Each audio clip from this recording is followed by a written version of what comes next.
মন্টু দাদার ছেলে ভাস্করের হবু বউ রিম্পার আশীর্বাদ। আমরা 26শে জানুয়ারি সকালবেলা চলে গিয়েছিলাম কোনা বাগপাড়ায় মনোনীতা ভবনে। রিম্পার আশীর্বাদ ছিল। ভিতরে গিয়ে দেখলাম আশীর্বাদ হচ্ছিল। ছেলের বাড়ি থেকে তত্ত্ব এসেছে সুন্দর করে সাজানো, সেগুলোও দেখলাম।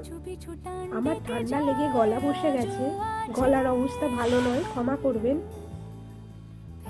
এই যে দাদা বসে আছেন, মন্টু দাদা, গল্প করলাম।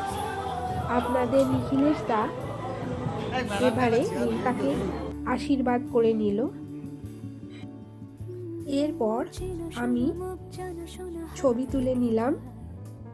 মিষ্টি মেয়ে হবু কোণে রিম্পার সাথেও ছবি তুললাম। তারপর কোণের মা ও শাশুড়ি মায়ের সাথে মাঝখানে দাঁড়িয়েও ছবি তুললাম। এই দিনটি খুব মজা করে আনন্দ করে কাটালাম।